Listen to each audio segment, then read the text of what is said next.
বিসমিল্লাহির রহমানির রহিম। আজকে 26শে নভেম্বর 1995 সালে 26শে নভেম্বর তোমার কোনো দোষ নেই অ্যালবামটি আমরা বাজারজাত করার সমস্ত প্রক্রিয়া সম্পন্ন করেছি। সেই দিন থেকে আজ পর্যন্ত এই 25 বছর পার হল। সেই 25 বছর অথবা রজত জয়ন্তী পালনের এই উদ্যোগটি, এই আপনারা দেখছেন যে মঞ্চে বাংলাদেশের স্বনামধন্য বা সঙ্গীতের অনেকগুলি মানুষ বসে আছেন, অনেকে এখনো রাস্তায় আছেন। আপনারা জানেন আজকে বৃহস্পতিবার, সবার অফিস আদালত আছে। আবার এখন যে সময় শুক্রবার অনুষ্ঠান করলেও সারা বিশ্ব করোনা আতঙ্কিত, হালকা শীতের আমেজ, বিভিন্ন পারিবারিক অনুষ্ঠান বিশেষ করে শুক্রবারেই হয়। আর একটা গুঞ্জন আছে যে ডিসেম্বরের মাঝামাঝি থেকে বা শেষের দিক থেকে হয়তো আবার লকডাউনে যেতে পারে, যার কারণে যে মেয়েটির বিয়ে জানুয়ারিতে হওয়ার কথা ছিল, যে ছেলেটির বিয়ে ফেব্রুয়ারিতে হওয়ার কথা ছিল, সেই বিয়েগুলো লকডাউনের ভয়ে আগে ভাগে সব চলে আসছে এবং স্বাভাবিকভাবে শুক্রবারই বিয়েটা বেশি হয়। যার কারণে শুক্রবারটি আমি অ্যাভয়েড করেছি, যে অনেকেই হয়তো সেদিন পারিবারিকভাবে ইনভলভ থাকবেন বিভিন্ন অনুষ্ঠানে। এই সঠিক দিনটা ঠিক রাখা, তার জন্য সকলকে অনুরোধ করেছে একটু অফিস শেষ করে হলেও দেরিতে হলেও আপনারা একটু উপস্থিত থাকবেন, একবার আসবেন। অনেকেই হয়তো এরপরে এসে পৌঁছাবে। আবার আজকে অনুষ্ঠানে থাকার কথা ছিল আমাদের বাংলাদেশের বা এশিয়া মহাদেশের কিংবদন্তি গীতিকা গাজী মাসুদ কাকাকে। গতকাল আমি তার সাথে অনেকক্ষণ বসে কথা বলে এসেছি। কালকেই দেখলাম তার শরীরটা খুব খারাপ ছিল। সকাল 11টার দিকে আমাকে ফোন করে বলে যে বাবা আমি তো হাসপাতালে যাচ্ছি, হয়তো আমাকে ভর্তি হতে হবে। তো আমাকে একটু সবার কাছেই আমার অনেক দুঃখ প্রকাশ করছি, আমি উপস্থিত হওয়াটা আমার জন্য কষ্ট হয়ে যাবে, তারপরেও চেষ্টা করবো যদি ডাক্তার আমাকে ছাড়ে। আমাদের মাঝে বাংলাদেশের অন্যতম একজন সঙ্গীত প্রেমিক, সঙ্গীতের কর্ণধারের পর্যায়ে একজন আমাদের মিলন ভট্টাচার্য, আমার ওই প্রথম অ্যালবামে যিনি তবলার ছন্দে আমাকে এই অ্যালবামটি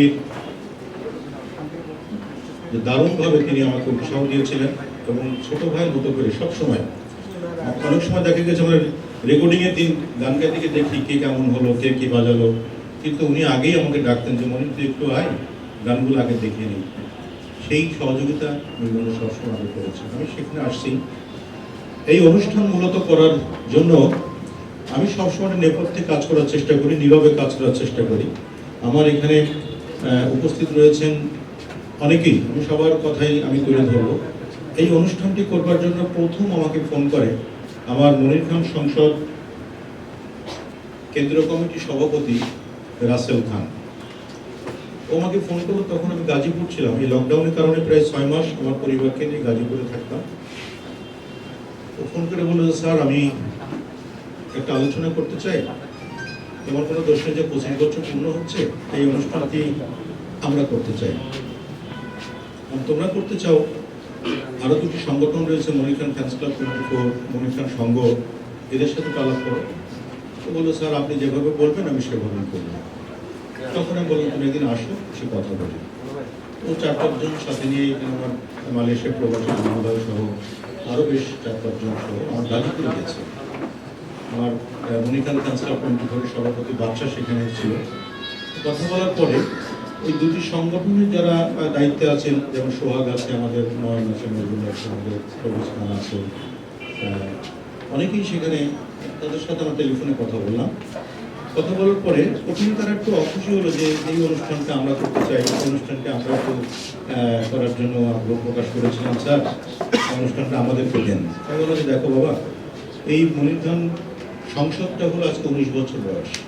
তারা হলো একটা সংগঠন যেটা শিল্পীকে নিয়ে করা যায়, এটি তারা প্রথম উদ্যোগ নিয়েছে। তো এই অধিকারটুকু তাদের আগে, তোমরা যদি একটু মন নরম করে তাকে সহযোগিতা করো তাহলে তারা অনুষ্ঠানটা করতে পারে এবং তোমাদের সহযোগিতায় অনুষ্ঠানটা আরো প্রাণবন্ত হবে। তারা সত্যিকার অর্থে আমার শান্তি ওখানেই যে তারা একটি কথা দ্বিতীয়বার বলে নাই। গুরু আপনি যেটা মনে করেন সেটাই, আপনি যেভাবে বলবেন সেভাবেই করবেন। আমি এই মনির খান ফ্যান্স ক্লাব 24 এবং মনির খান সংঘকে অসংখ্য ধন্যবাদ দিই। তারা কিন্তু অনেক ঘনিষ্ঠ সংগঠক। তাদের আমার এখানে প্রচুর ছেলে মেয়ে আছে সংগঠনে। আমি ফরিদাকে কানে কানে বলছিলাম যে যদি বাংলাদেশের কেউ বলে যে মনির খান ওর ভক্তদের নিয়ে 10,000 লোক একসাথে করো তো, আমার জন্য একদিনের ব্যাপার। যদি কেউ বলে মনির খান তুমি 20,000 লোক একসাথে করো তো তোমার ভক্তদের, সেটা আমার জন্য হয়তো 18 ঘন্টার ব্যাপার। যদি কেউ বলে মনির খান তুমি 1 লক্ষ ভক্ত নিয়ে একটা অনুষ্ঠান করো তো, সেটা আমার জন্য মাত্র 10 ঘন্টার ব্যাপার। আমি মনে করি এই সাহস আমার ভিতরে এখন জন্মে গেছে। এই 3টি সংগঠন এমন ভাবে সারা বাংলাদেশে কাজ করছে, বাংলাদেশের প্রতিটি আনাচে কানাচে মনির খান সংসদ, মনির খান ফ্যান্স ক্লাব 24, মনির খান সংঘ, এদের প্রতিটি মানুষের হৃদয়ে ঢুকে গেছে। আমার গান যেমন মানুষ কানে, গাড়িতে, বাড়িতে, ব্যায়াম করার সময়, খাইতে, ছেলেমেয়েরা পড়তে পড়তে যেমন শোনে, তেমনি এই 3টি সংগঠনের নামও কিন্তু তাদের কানে, তাদের অন্তর সেভাবে আছে। এখানে আমার সার্থকতা। সবচেয়ে আশ্চর্য, আমি এই অনুষ্ঠান করার জন্য আমি রাসেলকে কয়েকবার ফোন করে বলছিলাম কোনো কিছু প্রয়োজন হলে আমাকে বলো। আমাকে একটু অসন্তুষ্ট চিত্তে বললো যে স্যার আপনার কাছ থেকে সহযোগিতা নিয়ে প্রোগ্রাম করতে হবে, এই কথাটি দ্বিতীয়বার আমাকে বলবেন না। আমরা এখনো মরি নাই। আমার 2টি ভাই আছে, মনির খান ফ্যান্স ক্লাব 24, মনির খান সংঘ, আমি একজন। এই 3টা ভাই যখন আছি, অর্থনৈতিক কোনো সহযোগিতা আপনার কাছ থেকে আমরা নিব না। আমরাই পারবো স্যার, শুধু দোয়া করবেন। আমার ভিতরে শান্তির বন্যা বয়ে যায় এদের কথা শুনলে। যখন সোহাগ আমার সাথে কথা বলে, যখন রফিক আমার সাথে কথা বলে, যখন বাদশাহ আমার সাথে কথা বলে, যখন নজরুল নয়ন আমার সাথে কথা বলে, যখন সবুজ সাথে আমার সাথে কথা বলে, আমার এই মনির খান ফ্যান্স ক্লাব 24-এর আমার সাবেক সভাপতি প্রতিষ্ঠাতা আমার সজল যখন কথা বলে, এমন ভাবে কথা বলে। আমাদের মৌসুমী আছে, তাদের কথা শুনলে মনে হয় যে আমি যদি আজকেই মরে যাই, এই মরাটা আমার তার কারোর জন্য কষ্টের হবে না, আমার জন্য কোনো কষ্টের হবে না। আমি মরুক সত্য কথা পাবো এদের কারণে। আমার এক ঝাঁক সাংবাদিক বন্ধুরা এখানে আছেন। গত পরশু থেকে অনেকের সাথে আমার কথা হয়েছে। এনাই বুলবুল এখানে ছিল, কই গেল? ও ছিল, ওর সাথে কথা হচ্ছিল, প্রায় আমার সাথে কথা, খুব ভালো গান লেখে। আমার অনেক সাংবাদিক ভাইরা, তাদের সাথে আমি একটা কথা বলেছি যে ভাই একটু আসবেন, কি লিখবেন সেটা বড় কথা না, লেখার জন্য আসবেন না, দেখার জন্য আসবেন। আসবেন এই কারণেই যে একজন ক্ষুদ্র মনির খানের জন্য সারা বাংলাদেশের ছড়িয়ে ছিটিয়ে থাকা এই সমস্ত সন্তানেরা কি পাগলের মতো কাজ করতে পারে, এটুকু দেখার জন্য। তাদের যে কি আকুতি, তাদের মনের মধ্যে কি চাহিদা, তাদের মনের মধ্যে কি ক্ষুধা, যে একজন শিল্পীর জন্য, একজন মনির খানের জন্য তাদের কর্মটা, এটা শুধু চোখে দেখার জন্য আপনারা কি লিখবেন সেটা আপনার ভাষায় লিখবেন। আমি আন্তরিকভাবে আপনাকে ধন্যবাদ দিচ্ছি যে শত ব্যস্ততার মধ্যে অনেকে অফিস থেকে ছুটি নিয়ে আমাদের এই প্রোগ্রামে দেখার জন্য, শোনার জন্য, কিছু জানার জন্য উপস্থিত। তাদেরকে আমরা সবাইকে অবাক দিই। সাংবাদিক মঞ্চে রয়েছেন আমার সঙ্গীতের পিতা মিল্টন খন্দকার। মিল্টন ভাই আমাকে গত পরশু দিন রাতে বলছিল যে মঞ্চে বক্তব্য দিতে গিয়ে তুমি আমাকে সঙ্গীতের পিতাকে বলো না। আমি বললাম যে ঠিক আছে, সেটা আমি আমার মতো করে বলবো, যতই চেপে রাখতে চায়, মিল্টন ভাই যতই আমাকে শাসন করতে এই শব্দটি উচ্চারণ না করার জন্য, এই শাসন কি মানার বয়স এখন আর আছে? নাই। মিল্টন ভাই যতই আমাকে বলুক, সঙ্গীতের পিতা আমাকে বলো না, মিল্টন ভাই বলো, আমার মন মানে না। আমি সবচেয়ে বড় সার্থক 25 বছর পূর্তি অনুষ্ঠান করছি, কিন্তু মিল্টন ভাইয়ের সাথে সম্পর্ক আমার 30 বছরের উপরে। বাংলাদেশে অনেক সংসার আছে যেখানে ডিভোর্স হয়ে গেছে, কিন্তু মিল্টন খন্দকার মনির খানের আজ পর্যন্ত ডিভোর্স হয়নি। এই 30টি বছর একসাথে সংসার করছি। আমি আমার জীবনের অগোছালো, আমার জীবনের অপূর্ণতা যা কিছু ছিল, সমস্ত কিছু তিলে তিলে শুধরিয়ে নেওয়ার সমস্ত দায়িত্ব মিল্টন ভাই নিয়েছে। যখন আমি গান শুনলাম প্রথম দিন, আমাকে বললেন গান তোমাকে দিয়ে হবে, আমি তো তোমাকে গান করাবো, তাই একটু কথা একটু কম বলতে, কথা তো কম বললে আমরা কথা শুনতে পারবো, একে অপরকে শোনাতে সহযোগিতা করতে পারবো। তোমাকে দিয়ে গান হবে, কিন্তু তুমি তোমার বাবার কাছ থেকে যে 40,000 টাকা এনেছো, এটি আগে ফেরত দিতে হবে। ওই টাকা আমাকে দিলে তোমার গান আমি করবো না। সেই 1992 সালের কথা। তখন ব্যাংক এত অনলাইন ছিল না, তখন মোবাইল ছিল না। আমার বাড়ি সে ঝিনাইদহ জেলা মহেশপত্তন মদনপুর গ্রাম, যেখানে শহর থেকে যেতে 1.5 ঘন্টা সময় লাগে। রিক্সা ভ্যানও তখন চলতো না, পায়ে হেঁটে যেতে হতো। গরুর গাড়ি চলতো, ঘোড়া গাড়ি চলতো, তখন ভ্যান আর রিক্সার তো আবির্ভাব ছিল না। সেই জন্য আমি মিল্টনের সাথে যুক্তি করে বুদ্ধি করে আমরা সব নতুন, রেখে অনেকে আছেন অনেক প্রতিষ্ঠিত, কিন্তু নতুন শিল্পী এখানে বেশিরভাগ আপনাদের সামনে গান পরিবেশন করে, এবং সেটা সব মিল্টন খন্দকারের ছাত্রছাত্রী। ফরিদ ভাই, উনি অল্প কথায় অনেক দামি গল্প বলে গেছেন। সঙ্গীত জগতে হাতে গোনা যদি 5 জন লোককে পরিষ্কার পরিচ্ছন্ন সিস্টেম, টাইম সবকিছু সম্পর্কে যদি 1 নম্বর কাউকে দিতে হয়, আমি যদি না দিতে পারি, বাংলাদেশের অন্য সবাই আমার আগে তাকে 1 নম্বর দিয়ে দেবে। এত ভদ্রলোক, এত স্বচ্ছ লোক, এত সত্যবাদী, এত সময় মেনে চলা মানুষ আমার চোখে আমি দেখি নাই। আর একজন মানুষকে নিয়ে আমি অহংকার করি, তিনি আমাদের মাঝে নাই, মানে অনুষ্ঠানে নাই, আমি তাকে খুব পছন্দ করি। ঠিক এই গুণগুলি তার মধ্যে আছে। আমি জানি না আমার সাথে একমত হবেন কিনা, আমার মনে হয় একমত হবেন। ফোয়াদ নাসির বাবু ভাই,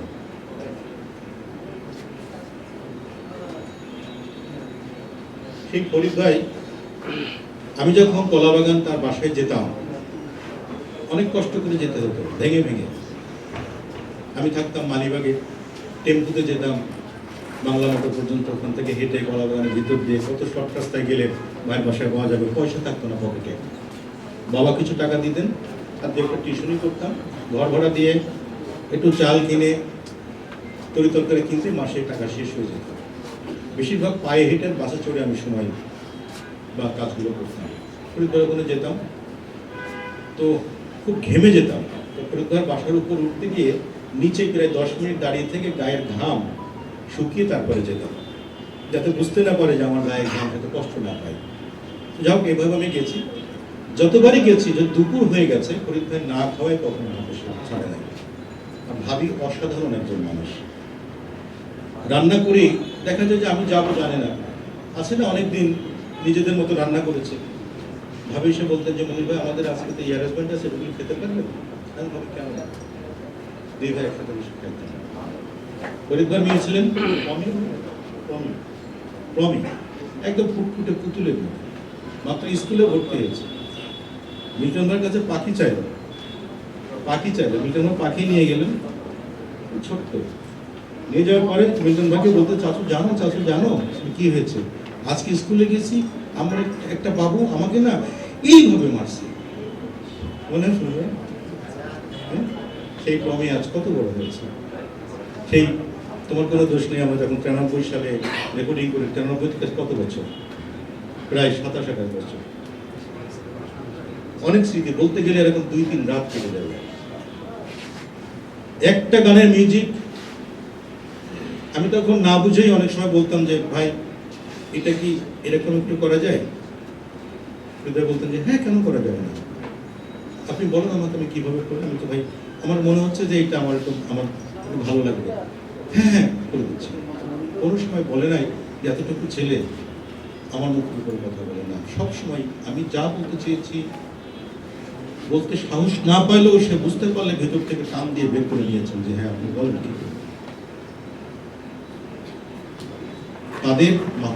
তাদের হাত আমার মাথার উপরে না থাকলে আমার কি ক্ষমতা? অনেকে বলছেন আমি অসাধারণ গান করি, অসাধারণ ভদ্রতা। আমি শিখেছি কার কাছে? আমার এই শিক্ষাটা কাদের কাছ থেকে পেয়েছে? আপনাদের দেখে, আপনাদের কাছ থেকে আমি শিখেছি। আপনারা আমাকে শিখিয়েছেন, যার কারণেই আপনাদের বলার এই সুযোগ হয়েছে। আমি চলচ্চিত্রে গান গেয়েছি প্রথম সংসারের সুখ দুঃখ ছবিতে 1999 সালে আলম খান চাচার সঙ্গীত পরিচালনায় মিল্টন ভাই লেখা ছিল। সেখানে সৈয়দ আব্দুল হাদি ভাই এবং সাবিনা ইয়াসমিন আপা, তার সাথে আমি 4টি লাইন গাইবার সুযোগ পেয়েছিলাম। আমি সেটিকে জীবনের প্রথম চলচ্চিত্রে আমার গাওয়ার সুযোগ হয়েছে। তারপরে তার 1 সপ্তাহ বা 10 দিন পরেই ফরিদ ভাইয়ের পরিপূর্ণ একটি গান আমি চলচ্চিত্রে গাওয়ার সুযোগ দিয়েছি। ফরিদ ভাই আমাকে প্রথম চলচ্চিত্রে সম্পূর্ণ একটি গান গাইবার সুযোগ দিয়েছিলেন।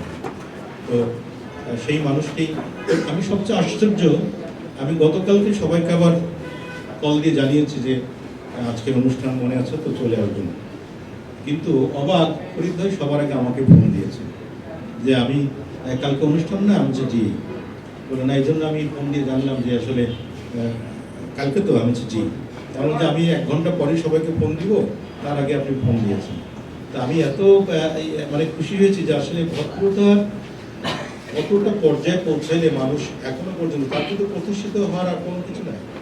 সে একজন প্রতিষ্ঠিত প্রমাণিত একজন মানুষ বাংলাদেশে। 45 বা 40 বছর ধরে তিনি মিউজিক ইন্ডাস্ট্রিতে মাথা উঁচু করে আছেন। সেই ব্যক্তিটি আমাকে ফোন করে জানছেন কালকে সব ঠিকঠাক আছে তো।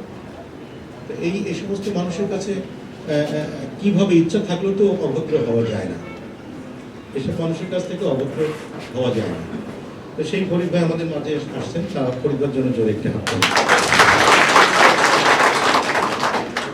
এখন যিনি আসলেন, এই যাকে নাম ঘোষণা করলাম, মিলন ভট্টাচার্য, অসাধারণ একজন। মানে গুণ সম্পর্কে বলতে গেলে আমি আর সঠিক ব্যাখ্যা দিই না, মিলন ভাই আমার পরে বলবেন, মিলন দা আমাকে তুই বলে ডাকে, তুই কেমন আছিস? এখন তো কাজ কম ইন্ডাস্ট্রিতে, দাদাই ফোন করে সপ্তাহ 10 দিন 1 মাসের মধ্যে 2 একবার ফোন করে, কিরে ভালো আছিস তো? শোন মনির, এই গলাটাকে কিন্তু প্রতিদিন সাধিস, এটাই আসল, তোর থাকবে, এটুকু রাখিস, তোর কারণে না, মানুষের কারণে, দেশের কারণে এটা তো করতে হবে। এই উপদেশটুকু সবসময় দেন। সে দাদা আমাদের মাঝে, দাদার জন্য জোরে একটা হাত তালি।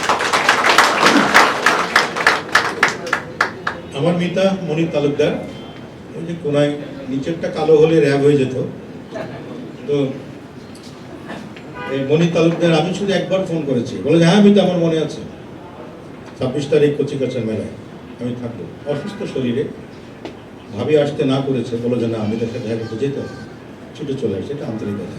মিতার জন্য জোরে একটা হাত তালি। আমিনুল ইসলাম ভাই একটা চমৎকার মানুষ, উনি চমৎকার গান করেন, সঙ্গীত পরিচালক। আমি যখন সেই 91, 2, 3, 4 বসার জায়গা ছিল না, এই যে বললাম নতুনদের অনেক যন্ত্রণা, বসার জায়গা পেতাম না। HMV একটা স্টুডিও ছিল শান্তিনগর পীরের বনে, ওখানে আমরা বসতাম।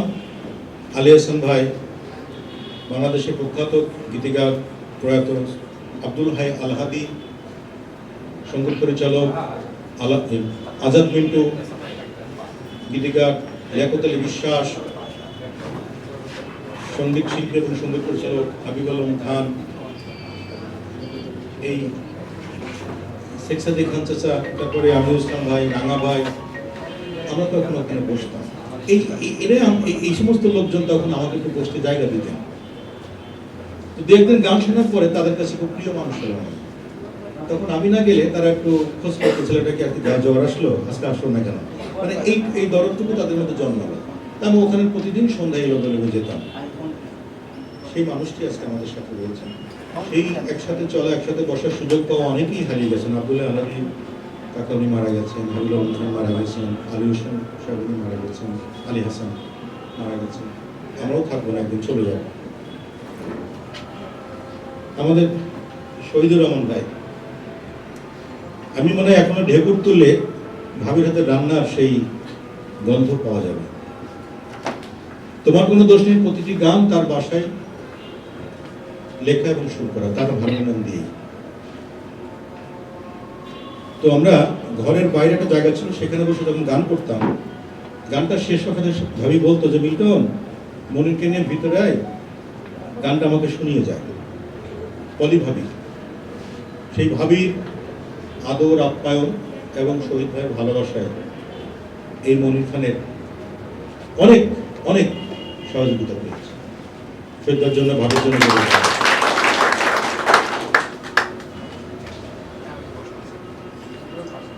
পেছনে চলে গেছেন আরিফ ভাই, অডিওটের কর্ণধার। পান্না ভাই অসুস্থ, SMS করেছেন যে আমি খুবই অসুস্থ, এবং পান্না ভাই বারবারই বলছেন ফরিদ ভাইয়ের কথা, যে ফরিদ ভাই ওখানে আছেন, আমি যেতে পারলাম না, বহুদিন পর দেখা হতো।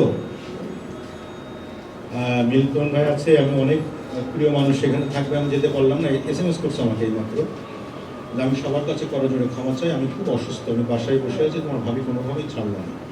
কারণ এখন করোনা আতঙ্কে পরিবার থেকে কেউ ছাড় পাচ্ছে না, যার বয়স একটু বেশি বা যার সামান্য জ্বর আছে বা কাশি আছে, সেই কারণে সে আসতে পারে না।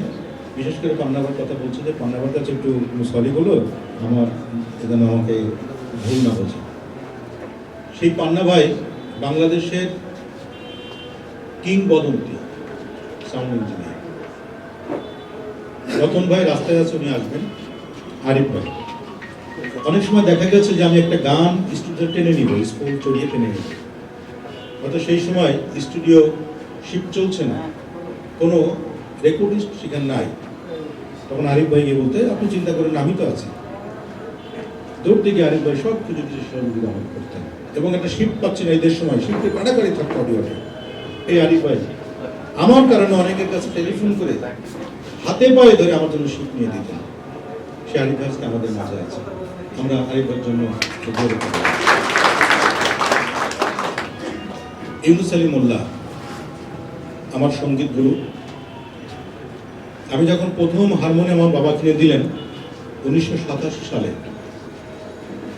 সাইকেলের কেরিয়ারে বেঁধে যখন হারমোনিয়ামটা আনলাম, আনন্দ, বুক ভরা আনন্দ। আমি উঠানে নিয়ে হারমোনিয়াম বেধড়ক বাজাচ্ছি, এদিক ওদিক, কোনো সুর বুঝি না, শুধু বাজাচ্ছি, শুধু আওয়াজ হচ্ছে। পাশেই ছিল মসজিদ। পেশার নামাজ শেষে হুজুররা এসে খুব যা করার তারা শুরু করলো। আমার সেই হারমোনিয়ামের একটা কোণা এখনো ভাঙা আছে লাঠির আঘাতে, সেই ভাঙাটি এখনো আমি ঠিক করি নাই। আমার বাবার পিঠ খুললে এখনো বাবার পিঠে হয়তো লাঠির একটি দাগও পাওয়া যেতে পারে, আমার পিঠেও দাগ আছে। সেই হারমোনিয়াম ঠিক করি না, এই কারণেই যখনই বাবার দেওয়া সেই হারমোনিয়াম আমি সঙ্গীত চর্চা করতে বসি, বাবার সেই স্মৃতি, হুজুরদের সেই কর্মকাণ্ড, আমার সবকিছু যদি কখনো মনের ভিতরে অহংকার আনার চেষ্টা করি, যদি কখনো নিজেকে মনির খান ভাবতে চেষ্টা করি, যদি কখনো নিজে অনেক বড় হয়ে গেছে ভাবতে চেষ্টা করি, আমি দুমড়ে মুচড়ে নরম হয়ে যাই, যে আমার উচিত হবে না, উচিত হবে না। আমার একজন শিক্ষক পিতা, তিনি একটি কথাই বলেছিলেন, অর্জন করা খুব কঠিন, সেই অর্জন ধরে রাখা আরো কঠিন। সে কথাটি সবসময় মাথায় রাখি। বাবার উপদেশ মেনে চলার চেষ্টা করি। আসার আগে বাবাকে ফোন দিয়েছিলাম, মাকে ফোন দিয়েছিলাম। আমার বাবা মা দুজনই আছেন। বাবার বয়স ৯৪ বছর, মার বয়স ৮১ বছর। দুজনই দোয়া করে দিয়েছেন। বাবা বলছেন বিলকুল থাকবে তো? আমি থাকবে। তাহলে ওকে ছেড়ো না, ওকে সাথে করে নিয়ে যাও। শহীদুল থাকবে? শুনছি থাকবে। বলে আমার শুভেচ্ছা দিয়ে। ইউনুস ভাই, গতকালকে আমি ফোন করেছিলাম যে আপনি কোথায়? বলে যে মনে শরীরটা ভালো লাগছে না, তোমার ভাবি তো ছাড়ছে না, বয়স হয়ে গেছে। আর গত ১.৫ থেকে ২ মাস আগে ১০ দিনের ব্যবধানে তার পরিবারে, তার আপন বোন এবং ২ ভাগনা এবং আমার স্যার, তার বড় ভাই, আমার স্কুল শিক্ষক, ৪ জন ১০ দিনের মধ্যে মারা গেছে। এই ১০ দিনের মধ্যে ৪ জন প্রিয় মানুষকে হারিয়ে তার বুক খালি হয়ে গেছে। কাঁদতে পারছিল না। আমি যখন ফোন করে বারবারই সান্ত্বনা দিচ্ছিলাম, কাঁদতে পারছিল না। তার কান্না শুকিয়ে গেছে। অনেকভাবে সান্ত্বনা দিলাম। পরে দেখলাম যে এখন সান্ত্বনা দিলে হবে না, বকতে হবে। তখন আমি একটু বকাঝকা করলাম যে আপনি কি মনে করেন সারা জীবন বেঁচে থাকবেন? আপনি কি আল্লাহ পাকের সাথে চ্যালেঞ্জ করবেন যে কেন নিয়ে গেলেন? এগুলো কিছু বলার পরে তখন সে ঠান্ডা হয়েছে। আমি বললাম যে আপনাকে আসতে হবে। ভাবি দেখি বলছে না, তুমি এভাবে যাবা, তোমার শরীর খারাপ। তো বললো যে দেখো, আমাদের রাস্তায় মৃত্যু হয়, আমি ওর জন্য যাবো। চলে আসছে।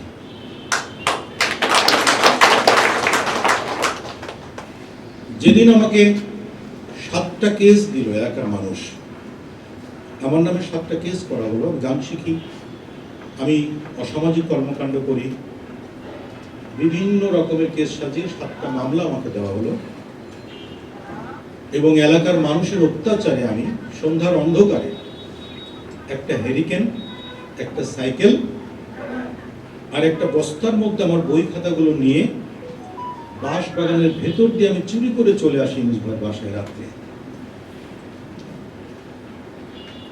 আসার পরে দেখি তারা ঘুমানোর প্রস্তুতি নিচ্ছে, খাবার দাবার কিছু নাই। খাবার শেষে হয়তো অল্প কিছু ভাত ছিল। আমি যে বললাম যে আমার খুব ক্ষুধা পেয়েছে, আমি খাবো। তখন ভাবি ইউনুস ভাই কানে কানে বলছে কিছু তো না, কি দিব? তখন মেয়ে রিটা তখন বড় বলছে যে আম্মু একটু তো ভাত আছে। ডাল ছিল আর সাথে একটা আলু ভর্তা করে আমাকে দিল। তা সে ভাবি তড়িঘড়ি করে ভর্তা করতে গিয়ে সরিষার তেলের কাছে ছিল নারিকেলের তেলের বোতল। ভর্তা আমাকে দিল ঠিকই, আমি চোখ কান বুঝে খাচ্ছি।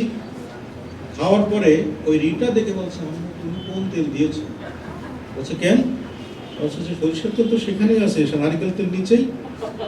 আমি বললাম যে না, আমি বলতে পারছি না, গন্ধ পাচ্ছি। তো নারিকেলের তেলের ভর্তা আর ডাল দিয়ে আমি সেদিন রাতে ভাত খেয়েছি। মনে আছে এই কারণেই ভালোবাসা, হৃদ্রতা, আদর, মমতা, কোনো কিছু কমতি ইউনুস ভাইয়ের কাছ থেকে, ভাবির কাছ থেকে, সে সন্তানের কাছ থেকে আমি পাইনি। তার প্রমাণ রাখলেন আজও। সে বাসে ছিল, চলে আসছে। ভাবি এখানে নাই, ইউনুস ভাইয়ের জন্য এবং ভাবির জন্য জরুরি।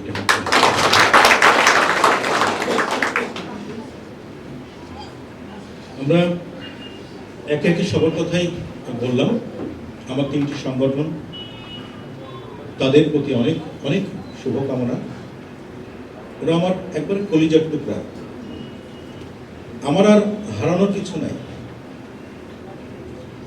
আমি যদি বিলীন হয়ে যাই, ওরা বাঁচিয়ে রাখে। ওদের যে কত শক্তিশালী মানসিকতা, ওদের ভিতরে যে কত সততা, আমার প্রমাণ পেতে আর বাকি নাই। আমার জন্য পারে না এমন কোনো কাজ ওদের কাছে নেই।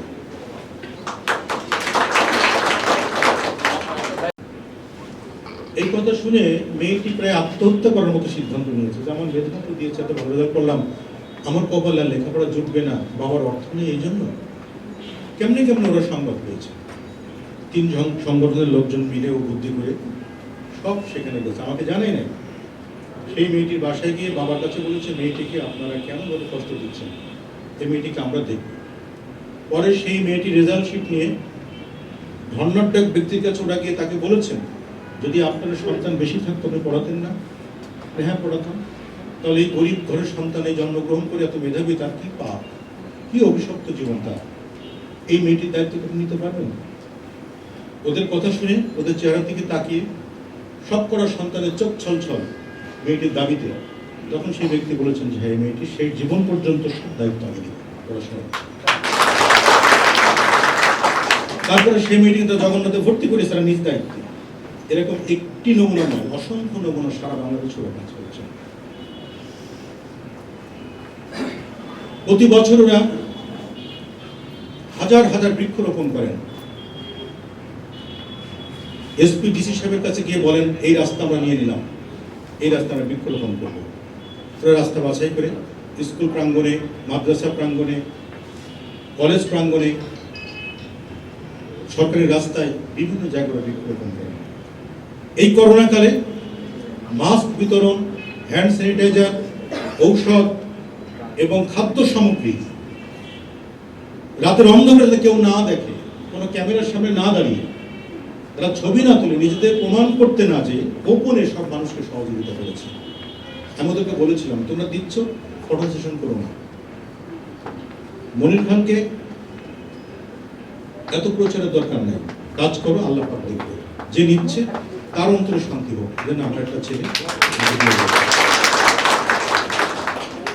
কোনো ছবি আমি তুলতে দিই নাই।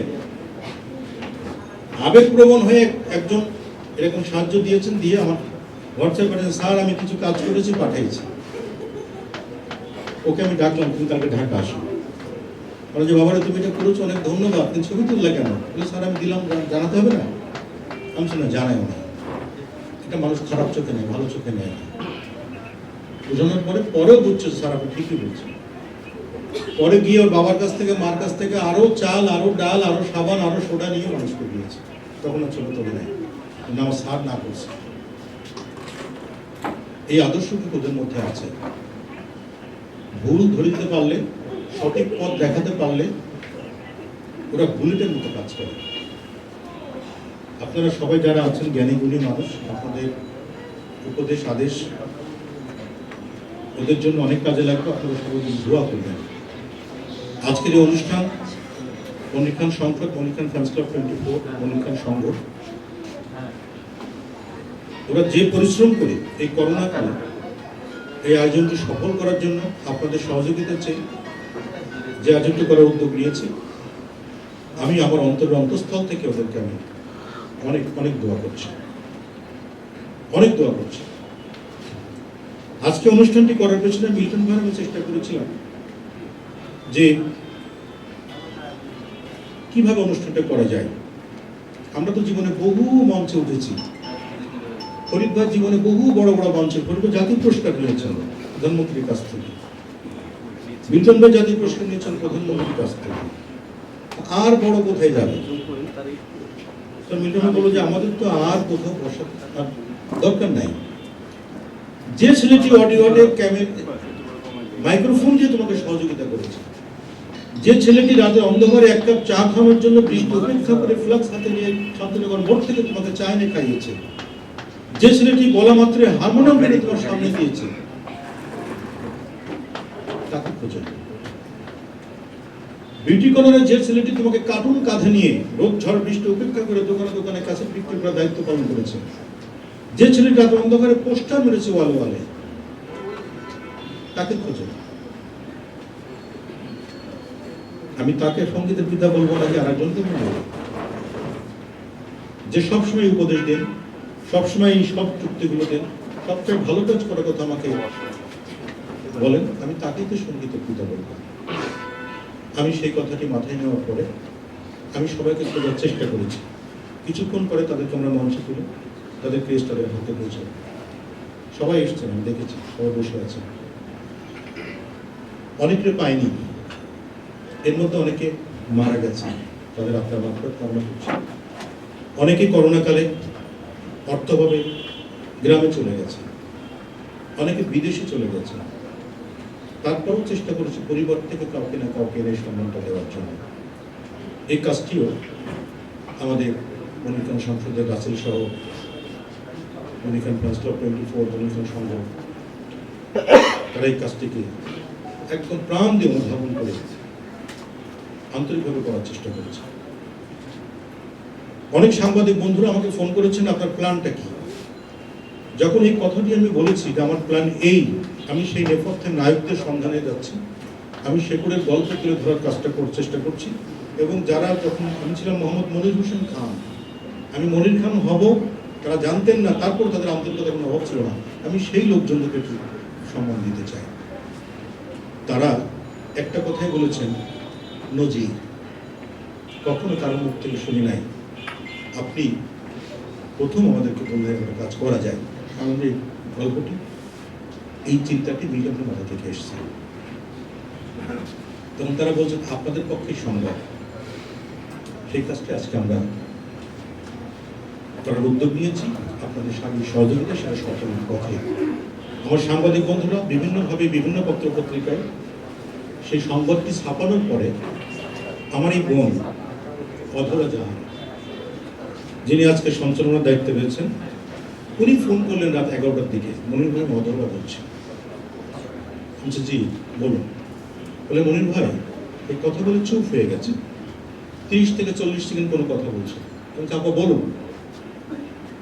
দেখি ফুপে ফুপে কাঁদছে।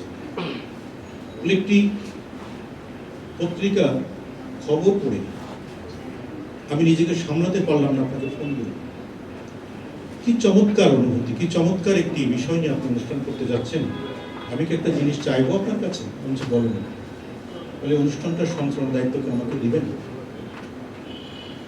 আমি এটা নিজে আপনার কাছে চেয়ে নিচ্ছি। ঠিক আছে।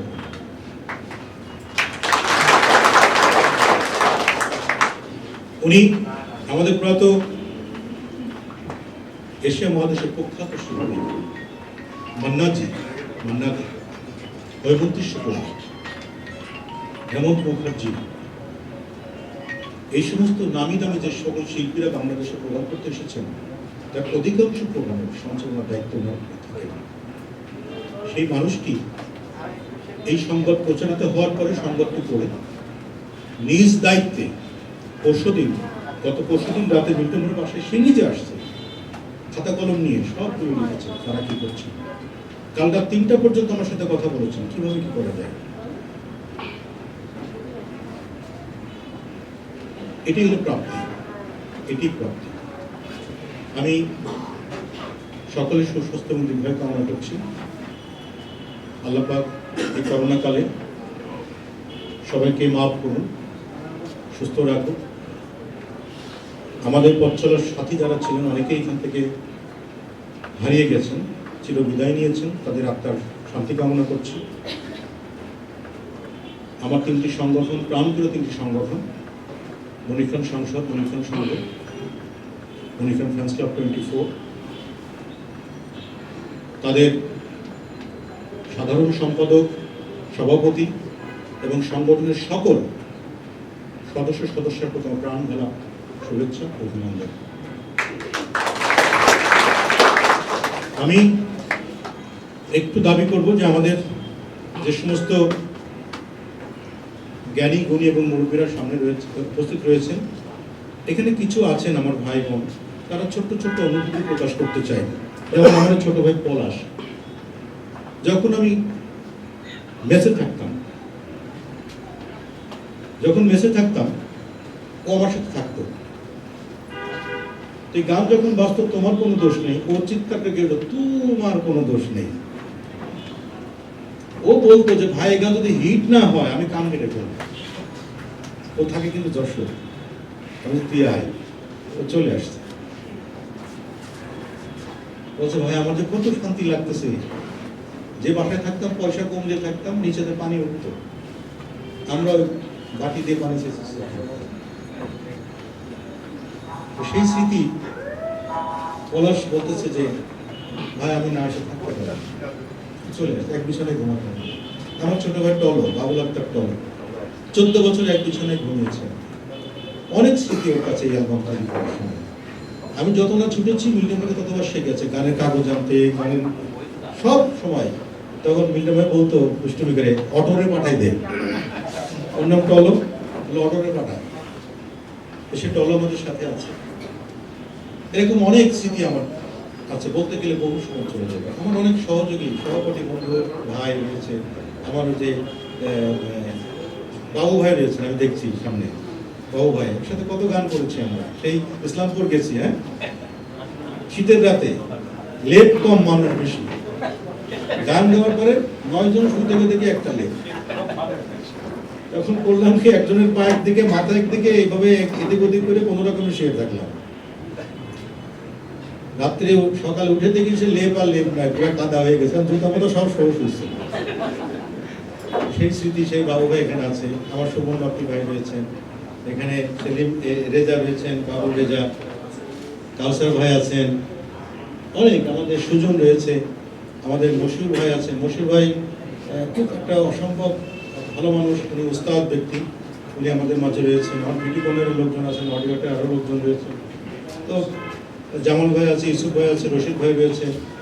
তো আমার ভাতিজা আছেন,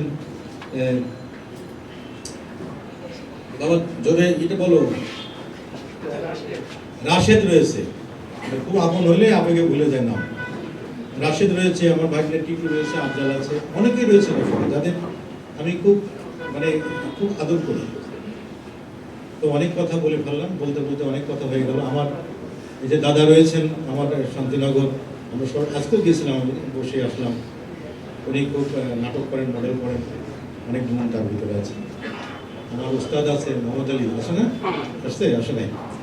তো যাই হোক, সবাইকে অনেক শুভকামনা, সবাই অনেক ভালো থাকবেন, আমার জন্য দোয়া করবেন।